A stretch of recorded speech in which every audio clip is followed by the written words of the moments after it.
আমরা মেয়েরা কি অদ্ভুত তাই না? জীবনের অর্ধেক সময় কাটাতে হয় বাবার বাড়িতে, বাকি অর্ধেক সময় কাটাতে হয় শ্বশুর বাড়িতে। আসসালামু আলাইকুম, সবাই কেমন আছেন? আশা করি সবাই ভালো আছেন। হঠাৎ করে আমাদের একটা বিয়ের দাওয়াত এসে পড়লো, তাই বিয়ের গিফট কেনার জন্য একদম চলে গেলাম বাজারে। কিন্তু দুঃখের বিষয়, এই বাজারে তেমন কিছু পাওয়া যায় না, তবু আমাদের এই বাজার থেকে নিতে হবে, কারণ আমরা বেশি কোনো টাইম পাইনি, বিয়েটা হঠাৎ করেই হয়ে গেছে। তাই খুব ছোট একটা গিফট কিনে নিলাম। চিন্তা করেই পাইতেছিলাম না যে কি গিফট দেওয়া যায়। তারপরে একটা গিফট কেনার পর এটা সুন্দর করে র্যাপিং করে নিলাম। এই বিয়েটা হঠাৎ করেই হয়ে গেছে। যে মেয়েটা নাকি বিয়ের আগের দিনও তার বাবার বাড়িতে ছিল, কিন্তু বিয়ে হয়ে গেল আর শ্বশুর বাড়িতে নিয়ে আসছে। যেদিন এই বিয়ের অনুষ্ঠানটি ছিল ওই দিন আমাদের বিয়ের 5 বছর হয়ে গেছিল। বিয়ের আগে আমি কোনো জায়গায় গিয়ে এক রাত থাকতে পারি না, সেই আমি এখন 5টা বছর কাটিয়ে দিয়েছি অন্য আরেকটা জায়গায়। যে মা বাবা কিনা মেয়েকে রেখে একটু দূরে থাকতে পারে নাই, সেই মেয়েকে এখন 5 বছর ধরে দূরে রেখে দিয়েছে। আচ্ছা, আমাদের মেয়েদের জীবনটা এমন কেন? মেয়েদের নির্দিষ্ট কোনো বাড়ি নেই, ঘর নেই। একটা সময় আমার তো মনে হতো যে আমি কেন ছেলে হলাম না।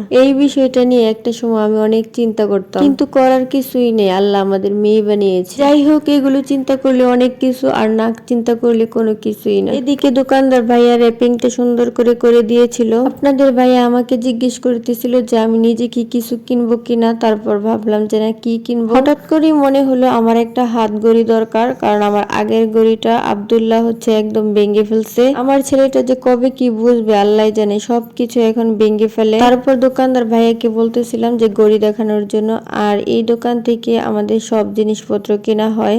উনি র্যাপিংটা করি তারপর আমাকে কিছু ঘড়ি দেখালো, আর আমার একটা আইলাইনার দরকার ছিল।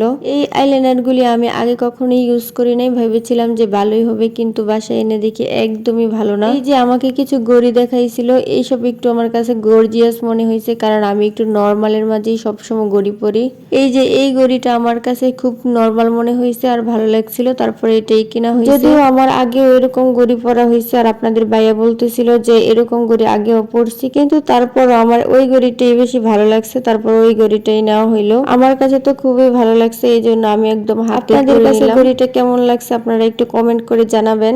এইদিকে আমরা বাসায় এসে তারপরে বিয়ে বাড়িতে চলে গেলাম, কিন্তু বিয়ে বাড়িতে আমরা একদম লেটে গেছিলাম, একদম 3টার পরে গেছিলাম, যখন কিনা সবাই খাওয়া দাওয়া শেষ। তারপর আমরা একা একা খেয়েছিলাম, কিন্তু আমাদের থেকেও লেট করেছে মেয়ে বাড়ির লোকজন। এটা একদমই ঘরোয়া ভাবে হয়েছিল, লোকজন খুবই কম ছিল, শুধু আমরাই ছিলাম। তো তারপরে খাওয়া দাওয়া শেষ করে আমরা একটু রেস্ট নিতেছিলাম, আর এটা একদমই গ্রামের ভিতরে। খাওয়া দাওয়া শেষ করে এই সবুজ প্রকৃতিতে বসে থেকে ভালোই লাগছিল। এরপর আমরা বাসায় চলে আসবো, তো ভাবলাম যে বউকে একটু দেখে যাই, এই কারণে আমরা একটু বাড়ির ভিতরে গেলাম। তো আজকের ভিডিওটা এই পর্যন্তই। সবাই ভালো থাকবেন, সুস্থ থাকবেন, দেখা হবে নেক্সট ভিডিও। আসসালামু আলাইকুম, আল্লাহ হাফেজ।